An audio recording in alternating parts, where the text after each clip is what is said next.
Let's start with one of the most violent cries that pierces the silence of the universe, a supernova explosion. This event is the dramatic last act of a star's life. But it's also the foreshadowing of the birth of new stars, planets, and even life. This moment of death, which shines billions of times brightly from the sun for a moment in the darkness of night, is actually a story of creation. So what is a supernova? Why? And why does it interest us so much? A star is born, thrives, and dies just like living things.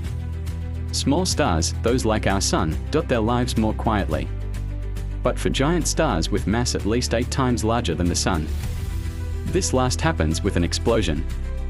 This explosion we call a supernova. This word means nova in Latin. What an irony! What is defined by this word is actually a death. To understand the supernova, one needs to look at the internal dynamics of stars. Giant stars produce energy by burning hydrogen in their centers during their lifetime. This process creates an outward pressure and prevents the star from collapsing on itself. But over time, hydrogen runs out. Heavier elements such as helium, carbon, neon, oxygen, and finally iron are burned. Iron is the breaking point. The star cannot produce energy by burning iron. The pressure inside falls. Gravity wins. The star collapses under its own weight. And within a few seconds it even cracks down the central atoms. This collapse suddenly throws back the outer layers. So this huge energy discharge, this is a supernova. Sometimes it is so bright that it can be seen in the sky during the day. In 1054, Chinese and Arab astronomers recorded seeing a new star in the daytime sky. This was actually a supernova. Today we recognize the remains of that explosion as the Crab Nebula.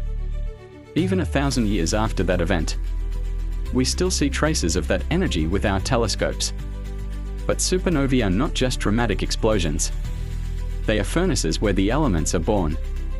Heavy elements such as gold, silver, uranium are formed during these explosions. So the gold atoms in the ring on you may have been born at the death of a star billions of years ago. Even iron in our body was once formed in the heart of a star.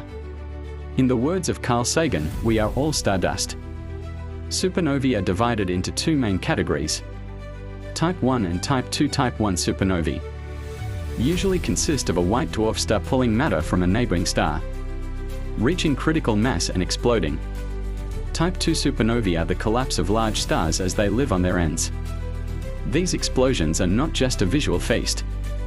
They are also key to cosmic equilibrium.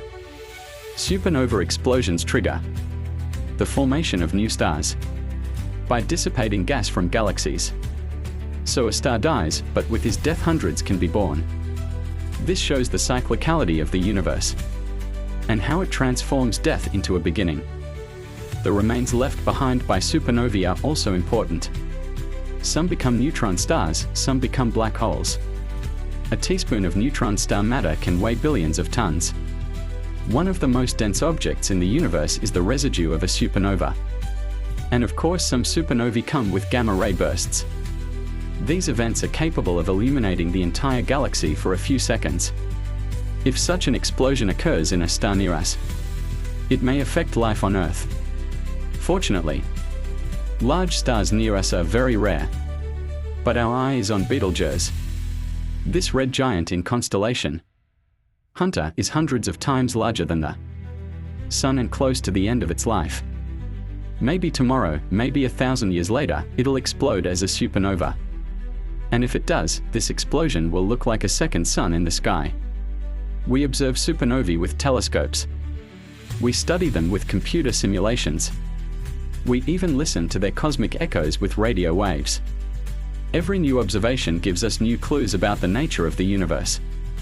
These explosions are not only physical phenomena, but also open to philosophical questions: is death an end? Or is it the door to a new beginning? If we can be born when stars die, can the universe's own death also start another birth? Supernovae tell us that. The light in darkness, the life in death. These giant explosions in the heavens are the silent narrators of the universe. We are here thanks to them. We think, ask, try to understand through them. And now, when you look at the night sky once again, know that every star that shines there could be a supernova one day. Then you know that the sky is not just a mirror of space, but also a mirror of time, life and death. Our video is over here. Don't forget to follow the channel for more.